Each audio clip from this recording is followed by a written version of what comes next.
Donc, j'aurais besoin de ton nom. OK. Qu'est-ce que tu fais chez Point de Vue, ton titre, OK. puis deux, trois responsabilités. OK.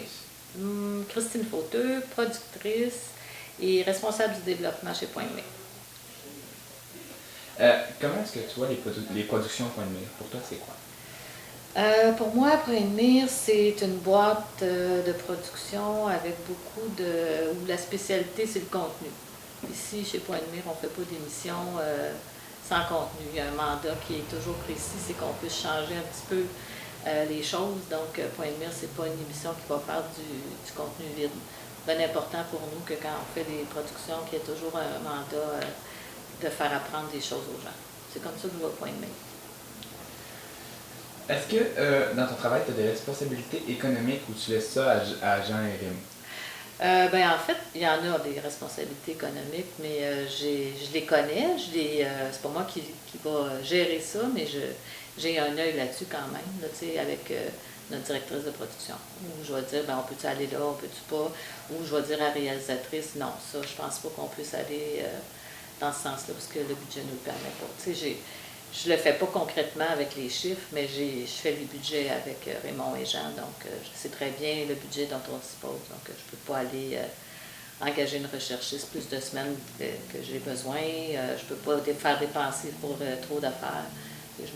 J'ai quand même derrière la tête toujours un élément budgétaire là, que je ne peux pas négliger, même si ce n'est pas une grosse partie de mon travail.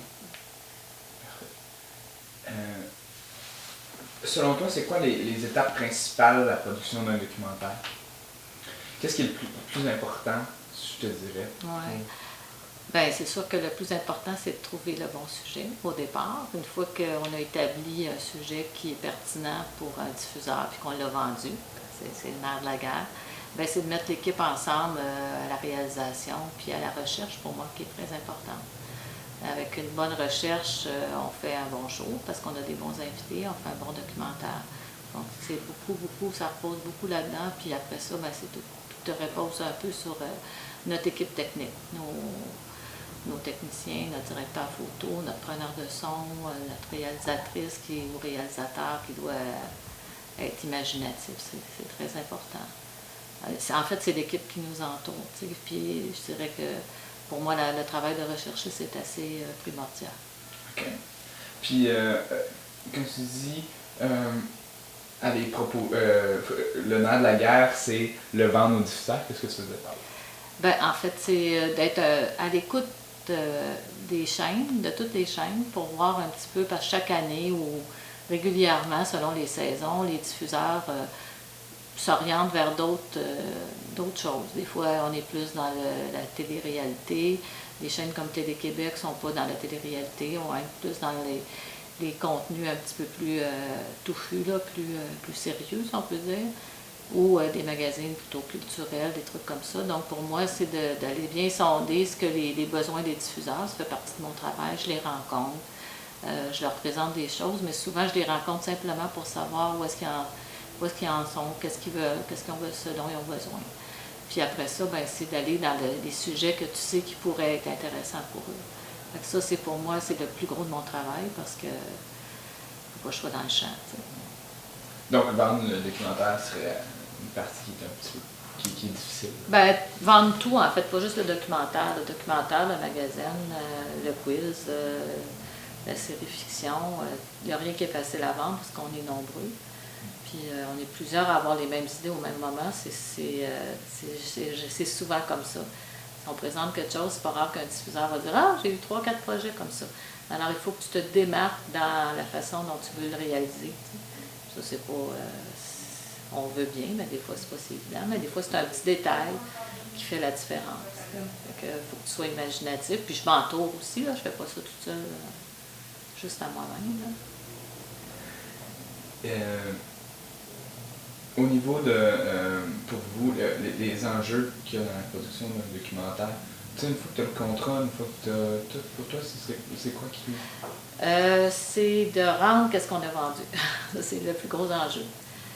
Des fois où sur papier, quand on a présenté le projet, on a des grandes ambitions, puis au cours de la recherche, on s'aperçoit que, oups, finalement, les intervenants qu'on souhaite avoir, les invités, ils se désistent ou ils sont pas bons ou ils veulent plus répondre, ben là, le défi devient même grand. Puis tu as promis quelque chose, puis il faut que ce soit ça que tu lis. Donc ça, c'est toujours l'enjeu. Donc à ce moment-là, ben, on ouvre la machine, puis on met toutes les affaires ensemble pour que ça arrive. Ça arrive toujours. Mais il y a toujours quand même des petits moments où il y a très souvent des petits moments de stress dans ce cheminement-là. Tu sais, des fois, tu as un invité sur qui tu comptais beaucoup, puis finalement, en entrevue, il n'a pas été à la hauteur pour toutes sortes de bonnes raisons, mais là, il faut que tu en trouves un autre.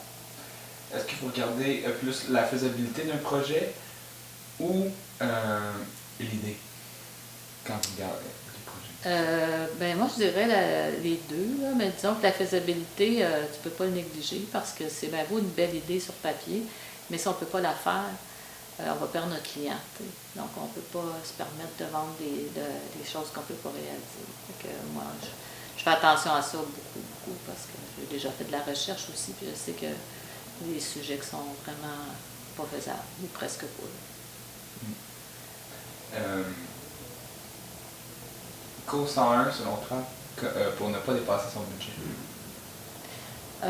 Ben, c'est de ne pas partir, de jamais faire des dépenses sans réfléchir. Tu peux pas dire oui à quelqu'un si la réalisatrice demande de telle sorte d'équipement ou telle sorte d'affaires, je veux dire, il n'y a pas de oui d'emblée, il n'y a pas de non automatique, mais il n'y a certainement pas, on dépense sans regarder jamais. On sort des coûts en cours de route, tu sais, toujours, là, pas moi, mais Micheline, ou notre directrice de prod selon le cas. Puis moi, je vérifie, tu sais, où est-ce qu'on en est là-dedans. On a-tu pu épargner sur les archives, on a-tu pu... c'est pour pas dépasser, il faut avoir derrière la tête toujours que c'est pas infini. Les sous sont pas à l'infini non plus. Quels sont un peu les moyens que Point de Mire prend pour justement améliorer peut-être son profit? Est-ce que tu en connais ou je n'ai Ben, des moyens. En fait, le profit, il est toujours sensiblement le même. Ce que Point de Mire fait, c'est de ne pas aller, à moins que le profit supposé, il y a un pourcentage qui doit être gardé, puis c'est de ne pas aller travailler jouer dans son profit, parce que sinon, ben, à un moment donné, tu ne veux pas faire la télé pour rien non plus, parce que c'est ça qui fait vivre l'entreprise. Le défi, c'est pas d'en faire plus, c'est de vendre plus de projets, au fond. OK. Je te relance là-dessus. Vendre plus de projets, qu'est-ce que ça peut faire pour l'entreprise? Qu'est-ce que ça implique? Plus de profit. Plus tu as de documentaires, plus tu as de séries qui sont renouvelées, genre magazines renouvelables. Ben là, c'est sûr que tu t'assures souvent, entre autres pour tes magazines, souvent ça revient d'une année à l'autre. Tandis que le documentaire, ben, c'est très ponctuel. Donc, tu fais un documentaire pour une saison, ben, c'est un documentaire. Des fois, on vend des séries documentaires, ça, c'est plus payant. Mais dans le magazine, c'est souvent plus renouvelable, donc c'est plus payant. Donc, le défi, c'est ça. C'est de vendre plus, puis on a plus de chaînes de télévision, mais il y a aussi plus de concurrence. Donc, même si tu présentes plus de projets, pour 15 projets présentés, tu en as un acheté. T'sais. Merci. Est-ce que tu aurais, pour qu'on ait quelques améliorations à faire que tu verrais dans la compagnie Point de Mire? C'est pas n'importe quoi, Oui, ben, je pense qu'on est en train de s'améliorer. Là, on a été très lent à avoir toute la portion site web, puis à solliciter peut-être des projets de l'extérieur un peu plus, de ne pas juste se confiner à moi ou à une petite équipe mais maintenant. Puis moi, ben, pour améliorer la chose, j'ai déjà commencé, c'est que je m'entoure de gens de toutes sortes de milieux, des fois, pour développer d'autres idées, puis pour sortir un petit peu des sentiers battus. Donc, je pense que c'est à travailler pour les prochaines années. Merci beaucoup, Christine. Ça fait plaisir.